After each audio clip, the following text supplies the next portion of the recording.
What if the God you were taught to worship was not the loving creator, but a cosmic jailer, an architect of illusion and control? Imagine for a moment that the stories you grew up with, the ones told in hushed voices from pulpits and painted in stained glass, are only the surface of a much deeper, stranger reality. This is not just a tale of faith and tradition. It is a journey into the heart of a spiritual conspiracy, one that has shaped the destiny of humanity for thousands of years. Long before the ink dried on the pages of the Old Testament, before the first psalm was sung or the first law was etched in stone, there was a secret whispered among mystics and seekers. It is a secret that has survived in fragments, hidden in the shadows of ancient texts, encoded in symbols, and carried in the hearts of those who dared to question. The secret is this: the God of the Old Testament, known as Yahweh, may not be the ultimate source of goodness and light, but rather a being of limitation, a demiurge, as the Gnostics called him. The word demiurge comes from the Greek meaning craftsman or builder, but in the Gnostic imagination, this builder is not a benevolent creator. He is a lesser god, a being who, out of ignorance or arrogance, fashioned the material world as a prison for the soul. He is powerful, yes, but blind. Blind to the true light that exists beyond his creation, blind to the divine spark hidden within every human being. To understand this radical idea, we must first step back and enter the world of the Gnostics. Picture a landscape of spiritual rebels, men and women who refused to accept the world at face value. They saw suffering, injustice, and cruelty not as tests from a loving God, but as evidence that something was fundamentally wrong with the very fabric of reality.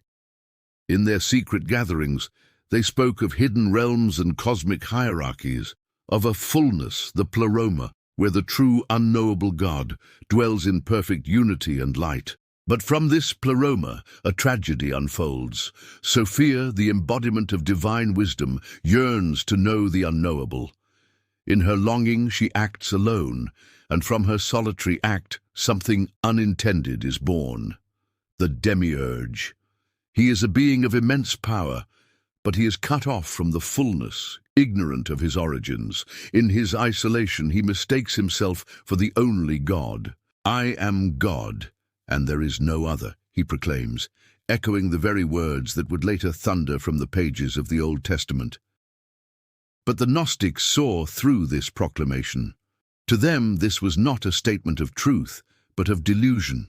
A cosmic being, unaware of the higher realities, ruling over a world of matter, time, and decay. The demiurge is not evil in the way we might imagine a villain twirling his mustache. He is rather tragically flawed, ignorant, arrogant, and desperate for worship. He creates not out of love, but out of a need to assert his own existence, to fill the emptiness of his separation from the true source. This is where the story takes a turn from the familiar. The Gnostics read the Old Testament with new eyes.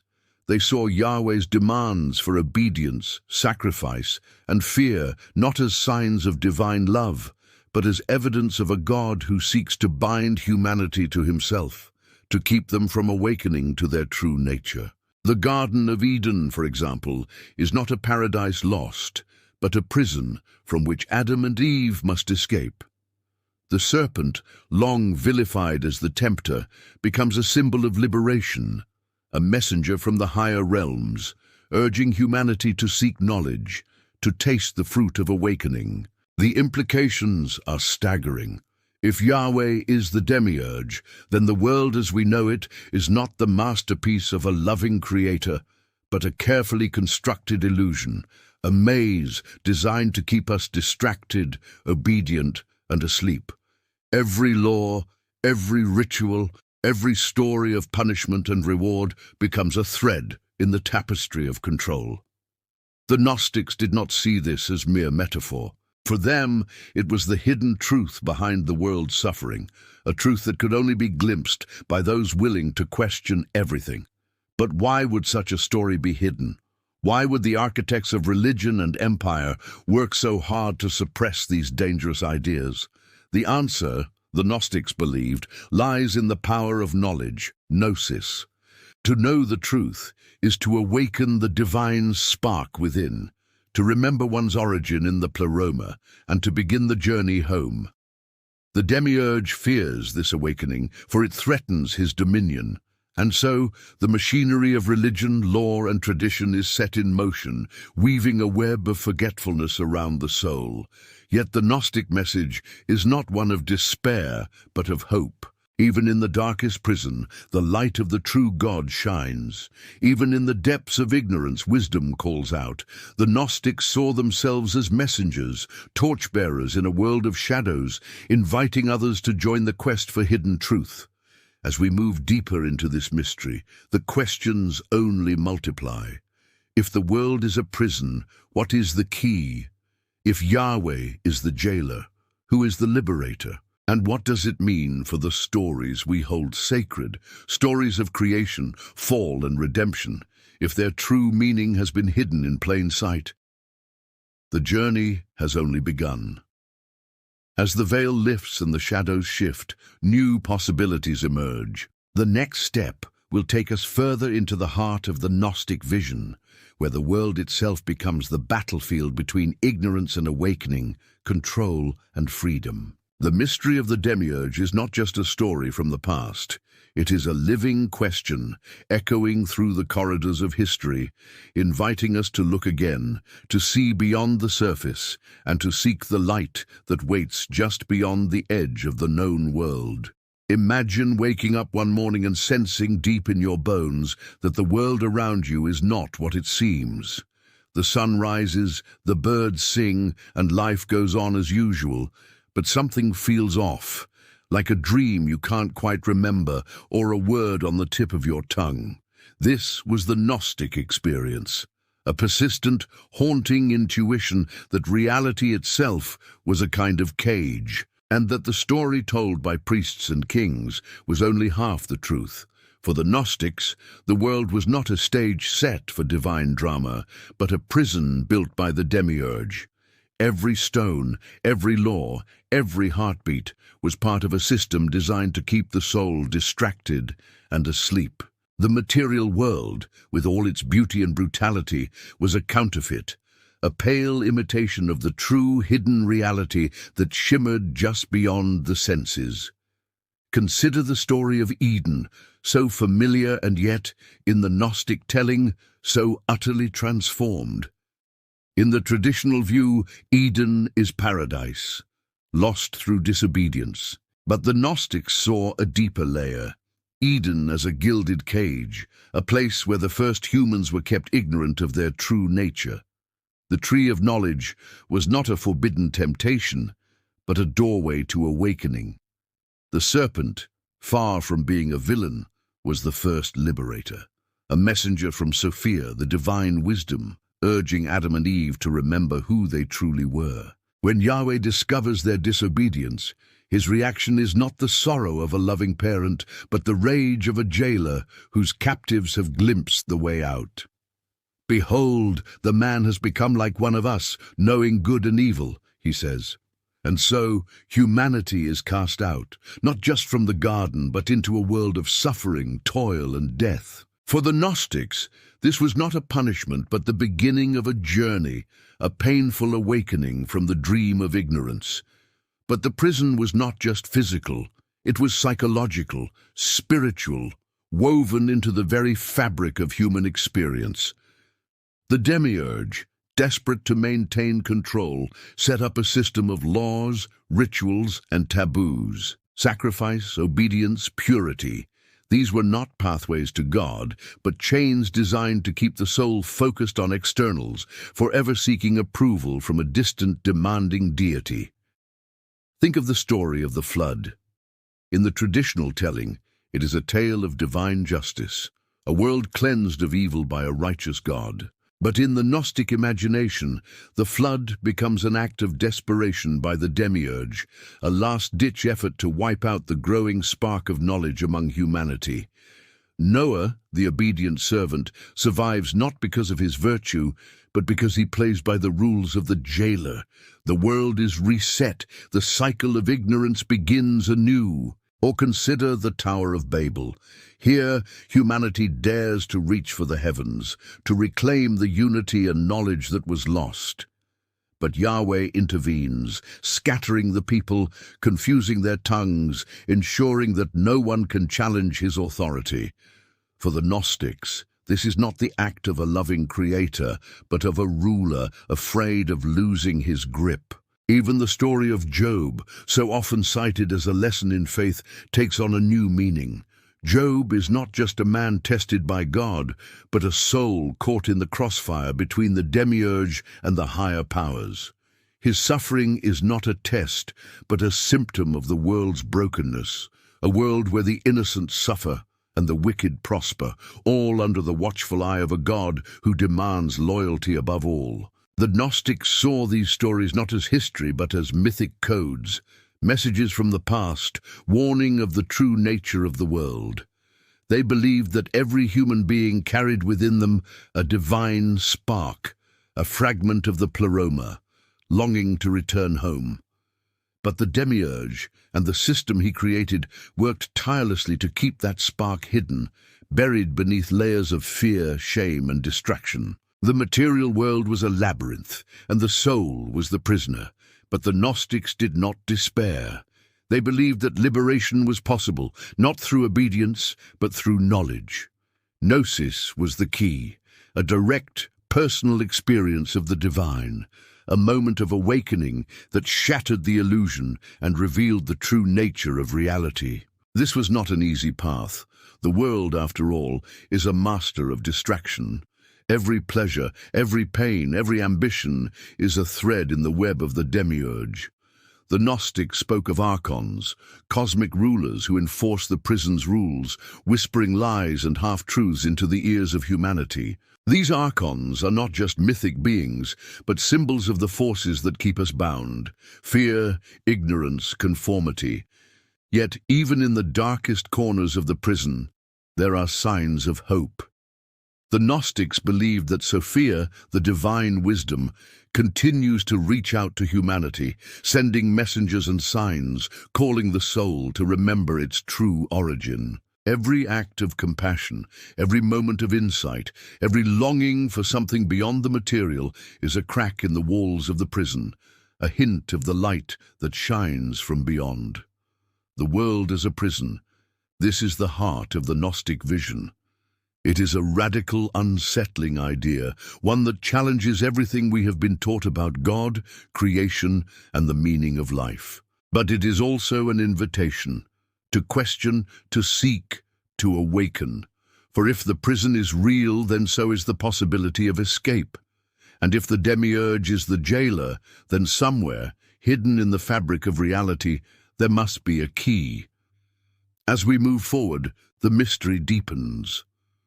What is this hidden knowledge that the demiurge fears? Who are the messengers of Sophia, and how do they speak to us across the ages? The journey continues as we follow the thread of hidden wisdom through the labyrinth of history, searching for the clues that will lead us to freedom.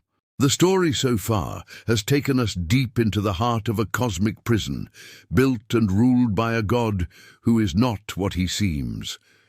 But what if I told you that within this very prison there have always been secret whispers, hidden knowledge passed down through shadowy channels, coded messages embedded in sacred texts, and figures who dared to rebel against the demiurge's reign? This is the world of Gnostic rebellion, where the quest for truth becomes an act of defiance, and enlightenment is the ultimate revolution. To understand this, we must first look at the figure of Sophia, the divine wisdom who gave birth to the demiurge in her moment of yearning and error. Though her act unleashed the flawed God who created the material world, Sophia herself did not abandon her creation. Instead, she became a secret ally to humanity, working behind the scenes to awaken the divine spark trapped within each soul. In Gnostic thought, Sophia is both a symbol of the tragic origins of the world and a beacon of hope. the mother of all secret knowledge, the source of gnosis. This hidden wisdom, gnosis, is not mere intellectual understanding. It is a direct, experiential knowing, a spiritual awakening that shatters the illusion of the material world and reveals the pleroma, the fullness of divine light beyond. The Gnostics believed that this knowledge was deliberately concealed by the demiurge and his archons, who feared that if humanity awakened, their control would crumble. So how was this knowledge preserved? Through secret teachings, coded scriptures, and mystical traditions passed down by those who saw beyond the veil. Some of these texts were lost, others hidden away, and many distorted or suppressed by orthodox religious authorities. But fragments remain, apocryphal gospels, mystical writings, and ancient myths that hint at a deeper truth. Take, for example, the Gospel of Judas. In the traditional Christian narrative, Judas Iscariot is the ultimate betrayer, the villain who handed Jesus over to death. But in this Gnostic text, Judas is portrayed quite differently, not as a traitor, but as the one who understood Jesus' true mission and helped him fulfill it. Judas is the enlightened disciple who acts on secret knowledge, betraying not out of malice, but to liberate the divine spark from the prison of the flesh. Then there is the Book of Enoch, a text outside the traditional biblical canon, but rich with symbolism and cosmic drama. It tells of the Watchers, angelic beings who descended to earth, taught forbidden knowledge to humanity, and were punished for their rebellion. To the Gnostics, these stories are not mere fantasy, but allegories of the cosmic struggle between light and darkness, knowledge and ignorance. Even the prophets of the Old Testament can be seen through this lens. Figures like Isaiah, Ezekiel, and Daniel are not just messengers of Yahweh's will, but complex characters caught between the demiurge's demands and the call of Sophia's wisdom. Their visions and prophecies often contain coded messages, warnings of the demiurge's deception, and glimpses of the true God beyond. This hidden knowledge was dangerous. Those who sought it were often branded heretics, hunted, and silenced. The early Christian church, seeking to establish orthodoxy and control, condemned many Gnostic texts and teachings as blasphemy. But the truth persisted, whispered in secret circles, preserved in manuscripts buried for centuries, and now rediscovered by those willing to question the official story. The rebellion against the demiurge is not just a historical curiosity, it is a spiritual call to awaken. The Gnostics believed that every soul carries within it a spark of the divine, a fragment of the pleroma trapped in the material world. This spark longs to remember its origin, to break free from the chains of ignorance and fear. But awakening is not easy. The demiurge and his archons do not give up their prisoners willingly. They use fear, guilt, and false promises to keep souls bound. Religious law, social norms, and even personal doubts are tools of the prison. To awaken is to see through these illusions, to recognize the true nature of the world and oneself. This is why the Gnostic path is often described as a journey, a perilous ascent from darkness to light. It requires courage, discernment, and a willingness to question everything. The Gnostics saw themselves as spiritual warriors, fighting a hidden war against the forces that keep humanity asleep. And yet, the rebellion is not just about escape, it is about transformation. To awaken is to reclaim one's divine heritage, to reunite with the true God beyond the demiurge, and to live in the light of wisdom and love. It is a return to the pleroma, the fullness of being, where all dualities dissolve and unity reigns. As we continue this journey, new questions arise. How did these secret teachings survive? Who were the messengers of Sophia throughout history? And what does this hidden knowledge mean for us today, living in a world still shaped by the legacy of the demiurge? The story is far from over. The next chapter will reveal surprising twists, unexpected connections between ancient texts, mystical traditions, and the very fabric of reality. It will challenge what you think you know about betrayal, salvation, and the true nature of God. The rebellion continues, and the light of Gnosis beckons us forward.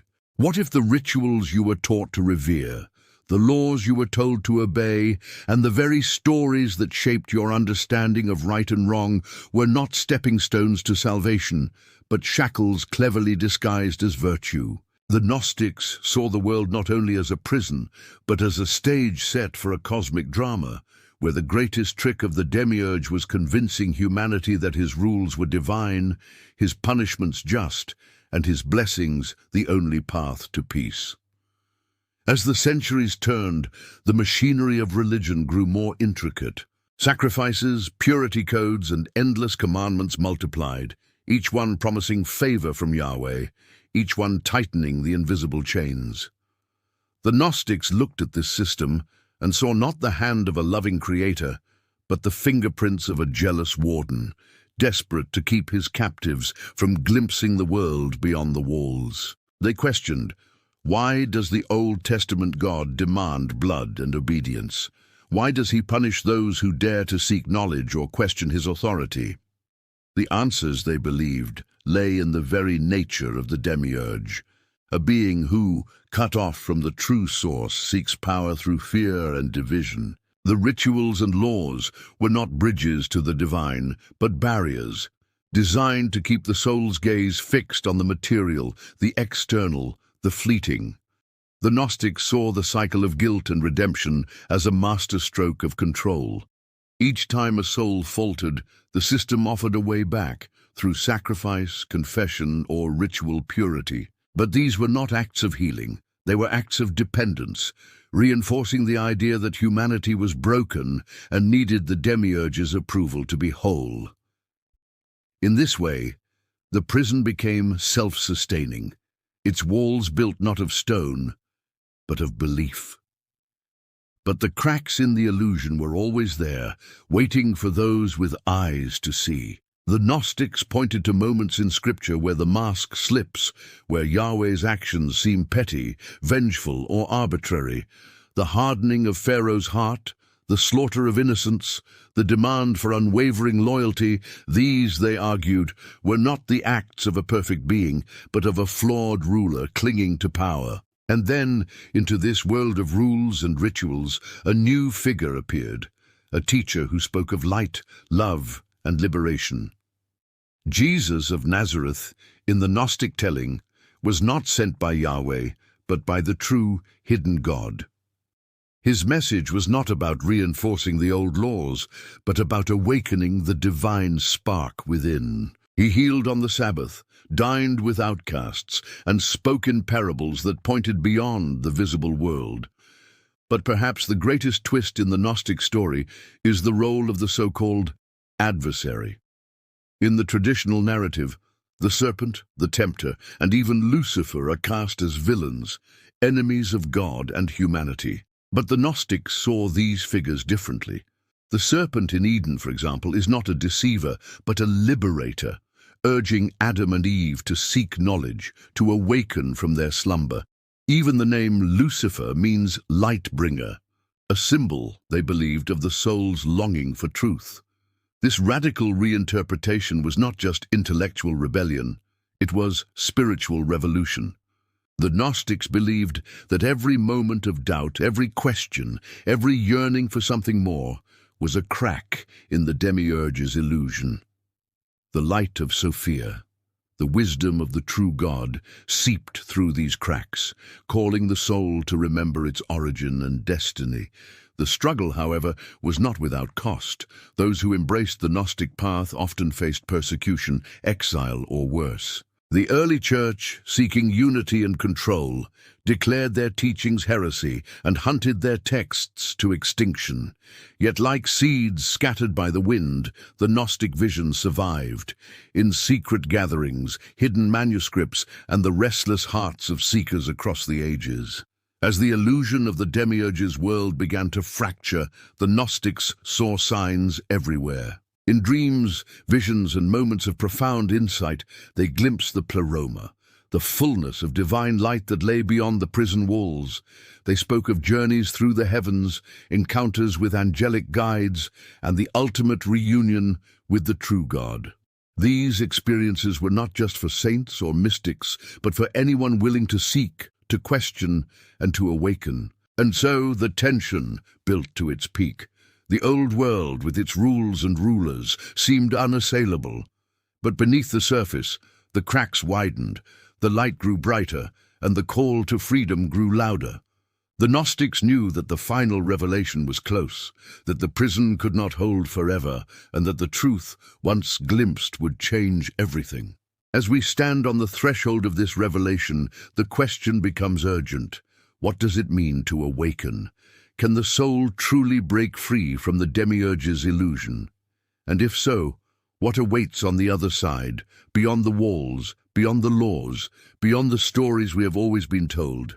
The final chapter beckons, promising not just answers, but transformation. The journey is reaching its climax, and the greatest secret of all is about to be revealed. There comes a moment in every journey where the familiar world dissolves, and what once seemed solid and certain is revealed as mere shadow.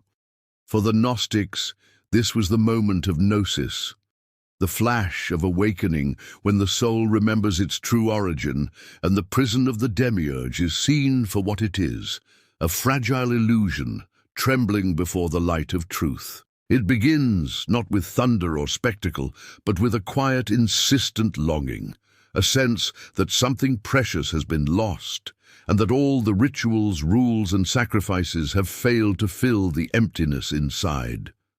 This longing is the first whisper of Sophia, the divine wisdom, calling her children home. It is the crack in the wall, the shaft of light that refuses to be extinguished. The Gnostics taught that this awakening was not reserved for saints or sages, but was the birthright of every soul. Each human being, they believed, carries within them a spark of the true God, a fragment of the pleroma hidden beneath layers of fear, shame, and forgetfulness. The journey of awakening is the journey of remembering, to see through the lies of the demiurge, to recognize the divine light within, and to reclaim one's place in the fullness beyond. But what does this awakening look like? It is not a rejection of the world, but a transformation of vision. The Gnostic does not flee from matter, but learns to see it as a veil, beautiful, tragic, and ultimately transparent. The rituals and laws of the demiurge lose their power, not because they are destroyed, but because they are recognized as empty forms. The soul, once bound by guilt and fear, discovers a freedom that cannot be taken away. This freedom is not without cost. To awaken is to become a stranger in one's own land, to see with new eyes while the world clings to the old stories. The Gnostic path is often lonely, marked by misunderstanding and exile, yet it is also filled with moments of unspeakable joy, glimpses of the pleroma, encounters with the living presence of Sophia, and the deep, abiding peace that comes from knowing one's true home. The ancient texts speak of this journey in many voices. In the Gospel of Thomas, Jesus says, "If you bring forth what is within you, what you bring forth will save you." In the Gospel of Philip, the world is described as a corpse, animated by the false god, but destined to be left behind when the soul awakens. Even in the canonical scriptures, there are hints and echoes. The prodigal son returning home, the scales falling from Paul's eyes, the promise that the truth will set you free. For the Gnostics, Jesus was not a savior who died to appease the wrath of the demiurge, but a revealer, a bringer of forbidden knowledge, a guide through the labyrinth of illusion. His true message, they believed, was not about obedience or sacrifice, but about awakening. The kingdom of God is within you.